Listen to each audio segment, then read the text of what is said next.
our pathologists, because it is such a rare disease and requires such extraordinary expertise. Leslie Litsky, for one, gets slides from all over the world to help make this diagnosis from other institutions. So Leslie is going to be speaking to us about just that.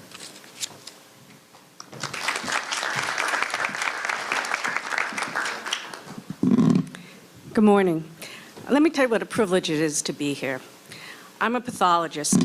I'm a doctor who you almost never get to meet. And you, the patients and the family, the most important people in my professional life, are people who I rarely get to meet. So I'm thrilled to be here, to be able to personally answer your questions, and I'm looking forward to that. I think we're going to have a competition to decide who has the hardest task in 10 minutes to explain to you about making the diagnosis of malignant mesothelioma. I do know some of you are very educated in this audience, and I may be telling you something that perhaps you didn't understand at the time, but now you'll understand a lot better. Okay, so besides talking about making the diagnosis of malignant mesothelioma, forward. Which one is it?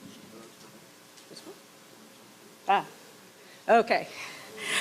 I think I have to explain what is a pathologist. And if you don't know, don't feel badly. I would say at least once a week, both in professional circles and in social circles, I have to explain to somebody what I do. Exactly. Right, and I have to deal with the fact that no, I don't do that part-time. All right, so as a broad group, pathologists do a lot of things. We're involved in patient care. Many of us are involved in research, in education, medical students, residents, fellows, and also we're often the medical directors of laboratories. Then, within pathologists, there are anatomic pathologists. Anatomic pathologists are a very specialized group of people who diagnose disease by looking at different types of materials, cells, and you may have cells, for example, many have had pleural fluid removed, looking at cells in pleural fluid, looking at cells, Dan mentioned when you do e-buses, pulling out cells, little pieces of tissue, sometimes bigger pieces of tissue, pieces of pleural, lung, and sometimes at autopsy. We do what's called gross examination, and everybody thinks that's sort of gross, but what that really means is looking at it in its entirety.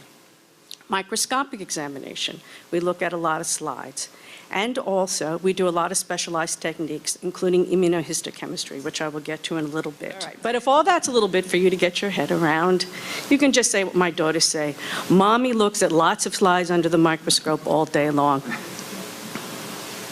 Now it didn't worse. Okay, so why is a pathology diagnosis important? Well, the first reason is a lot of symptoms that people have are not specific. Chest pain can be a lot of different types of things. Shortness of breath can be a lot of different types of things. There's radiology. We have outstanding thoracic radiologists, but sometimes they can only go so far. They can tell you that there's a mass in the chest, but they may not be able to tell you what kind of mass it is. But treatment decisions are certainly based on definitive pathologic classification. There may be some prognostic information that comes with a more specific subclassification of the pathologic process. And as we all know, it's an unfortunate truth, but compensation claims are certainly, it's important to have a definitive diagnosis to pursue that. It's important to know that lots of tumors can involve the pleura. It's a dubious distinction, but of course mesothelioma is a relatively rare tumor. And for all comers, people who come with tumors in their chest, one of the most common things for that to be is actually lung cancer that's metastatic to the pleura. So one of my main jobs is first of all sorting out a far more common disease from a rare one. There are also lots of metastatic tumors that involve the chest and the lung, and that actually is also far more common. So people who've had a previous history of another type of malignancy, it's important for me to be able to sort that out. And then when we get to the rare of the rare, primary tumors, primary pleural tumors, there is malignant mesothelioma, but there are other tumors, a lot of them rare, which will involve the pleura. So it is often the case, as Joe mentioned before, that these slides are re-reviewed by someone who's an expert in thoracic pathology. And it's also often the case that we need to do what people sort of say, additional studies. And mostly that comes down to immunohistochemistry. And everybody doesn't like immunohistochemistry because it usually delays the diagnosis. This takes several days to perform, to examine the tissue, to cut the tissue, and to do the stains. And everybody's kind of sitting on tetherhooks while we're doing those studies. All right, this is even harder. What is immunohistochemistry? Well, as you all know, probably the best place to just figure out things these days is just to Google it.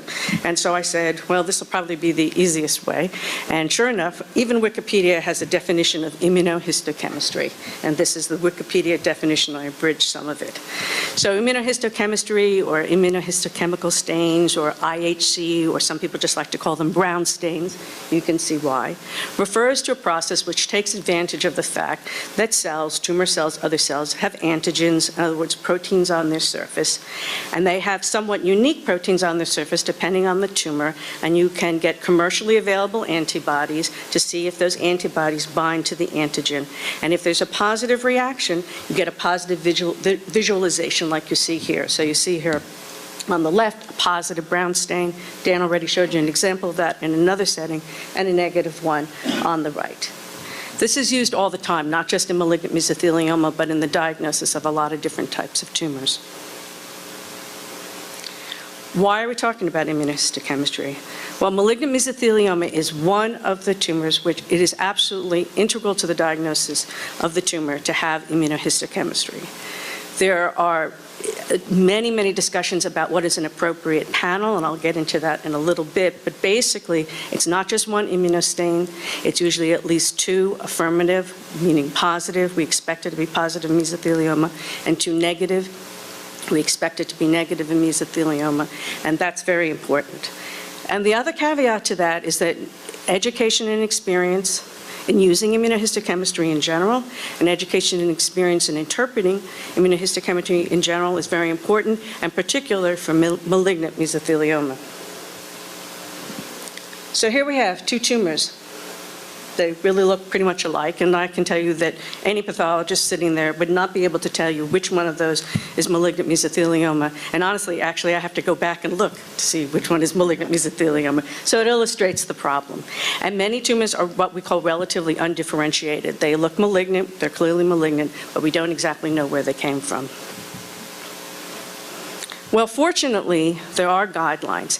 And if you want to talk about sort of breaking news, if you go into PubMed, you'll see this. It's not even, I think, available as a full article yet.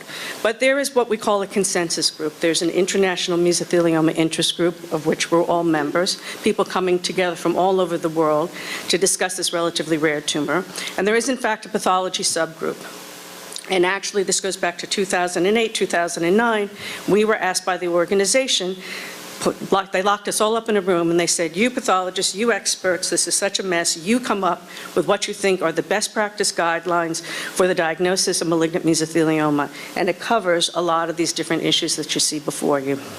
And in particular, because immunohistochemistry is so complicated and so controversial, it focuses on how you should go about making that diagnosis and what types of immunohistochemical stains are probably the hardiest, the best to use, although leaving some leeway for variations in practice. And so if you really want to get into it, and really want to read up into it, this is probably the single best article to read on the pathologic diagnosis of malignant mesothelioma.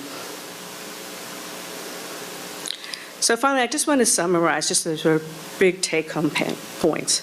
As a patient, you should expect a definitive diagnosis of malignant mesothelioma, and that should be confirmed by immunohistochemistry.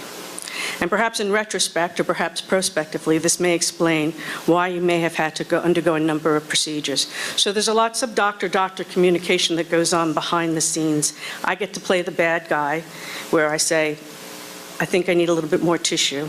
And then they groan, and then they go back, and then it's their job to, as safely as possible, get more tissue.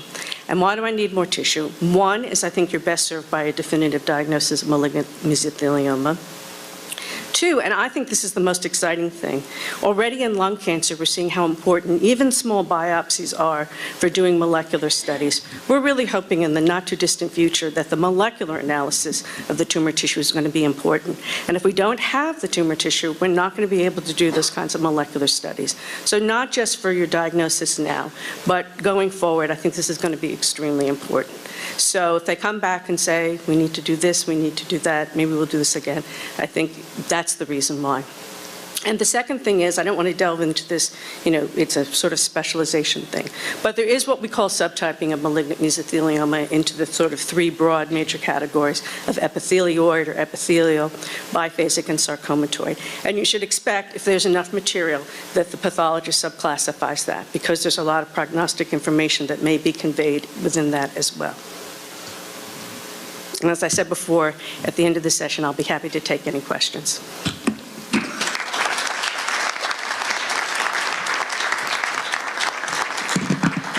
Well, I've known Leslie 15 years, and I finally know what she does. So that was no. I'm just kidding. I got to tell you, without Leslie, without world-class pathology, you're flying blind. You have absolutely no idea what you're doing, and I can't stress how critical it is to our program to have Leslie here and have this expertise available. That is what allows us to help you decide what are the appropriate options.